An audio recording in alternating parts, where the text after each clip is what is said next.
Ladies and gentlemen, it is I, the doctor, professor, philanthropist, gynecologist, veterinarian, cafeteria lady with the big double D titties that serves you that slop on Mondays, professional dog walker on Wednesdays, McDonald's protester, Burger King expertise, onion ring connoisseur, dildo extraordinaire, and the first sexiest black transphobic wizard in the Hogwarts universe, according to Twitter, back again to teach you all how to not be stupid in life and on social media. And today's class is for my older people in the background, the people who are of the ages of 18 to, let's say, 45, because by now you should understand that life is like a box of chocolates. It's sweet, it's savory, but once you bite into it, you got a bunch of goo dripping from your face because that chocolate was not as good as you thought it was. I understand that we live in a world where people don't agree with one another, and I'm not gonna bore you by saying we should all talk to one another, we should all understand. Fuck that noise. I'm here to tell you, there are going to be people who will disagree. There are going to be people who don't like what you're saying, and guess what? There's really nothing you could do except move along. If you can't convince them to understand that you have a different opinion,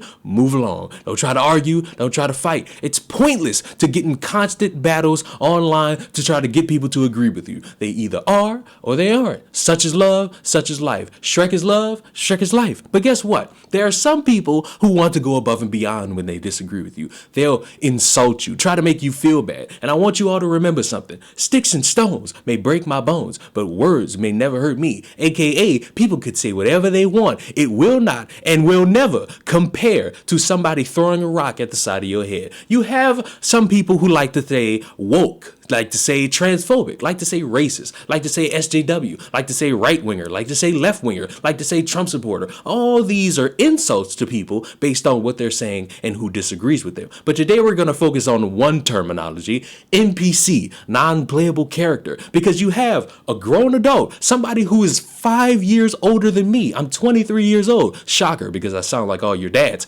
And they interact with 11-year-olds, children, people who are learning the world right now, a few years from going to that stage of puberty. And they interact with them because the 11-year-old decided to call someone an NPC. And you would think, if you're interacting with an 11-year-old out in public and they call you an NPC, you would A, ignore them, B, continue with your day, C, not even pay attention to them, but this individual decided to go with D, stab them.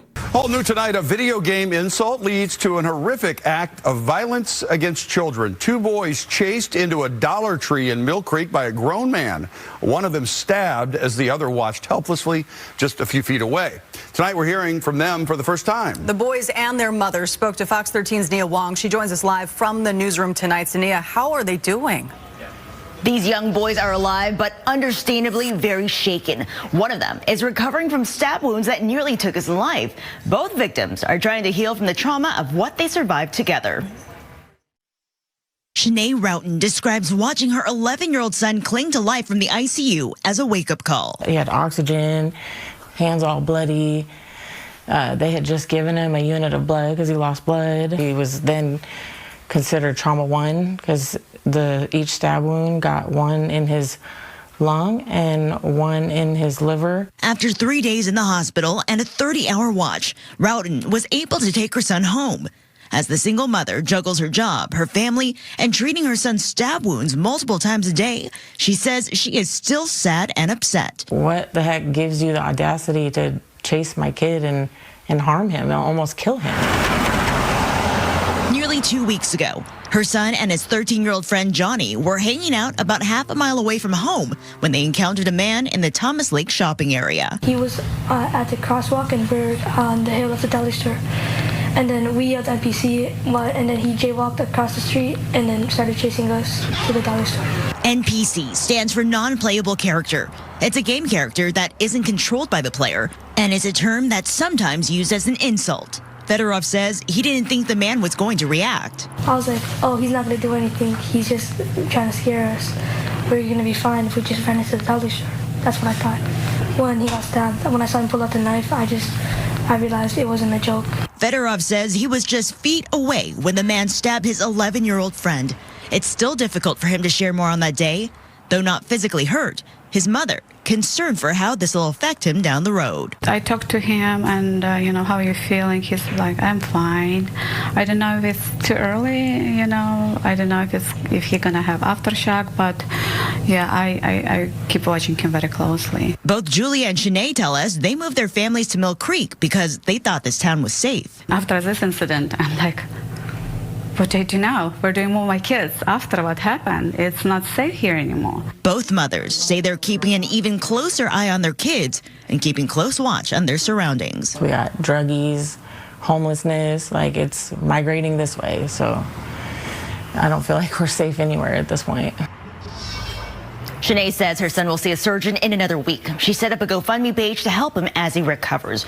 As for the man who allegedly attacked these boys, 29-year-old Joshua David Pence was arrested and taken to Snohomish County Jail. He's charged with 2 counts of assault with a weapon and his bail set at $500,000. I can't even be in a situation where I could potentially play devil's advocate because you're a grown adult responding to being called an NPC by stabbing a literal child who doesn't know the facets of the real world. All they know is school, Fortnite, going to sleep, and Cheez-Its. They don't know anything outside of that. You made yourself a prime fool of the year nominee, because instead of just ignoring children, instead of ignoring random insults that people spew on the internet, you decided today's the day I'm gonna pay the world back for all the pain I've suffered by stabbing a child. And here's the part where I make the joke, because Big Tyrone, he's a criminal. He's in jail for a long time, and he's going to stay there for a long time. But the one thing we can all agree about Big Tyrone is that he makes sure, even though he's a criminal, he would never harm a child. And if anyone steps into his cell that has harmed a child, he's going to harm them so tightly in the butthole. So, grown adult who decided it was a good idea to stab a child, you are going to have the time of your life. And the only thing I can tell you is you better not drop the soap, because Big Tyrone likes it all slippery. And for my class, it's very simple. This world is filled with people. You're never going to be able to get rid of the ones you don't like. Deal with it. Boo-hoo. You can't do it. They're going to exist whether you like it or not. They're going to insult you whether you like it or not. Either you could go the route of talking to them and hoping it works, or you could ignore them, because no matter what, they're going to exist. And if you decide to ignore them, cool. If you think it's a good idea to start stabbing people that disagree with you, go to hell and go to jail. Subscribe to the channel. I'll see y'all in the next one. All this talk about NPCs got me feeling like I want to stream some video games. So I'm going to go do that over on Twitch. You're welcome to follow me if you so choose. Bye.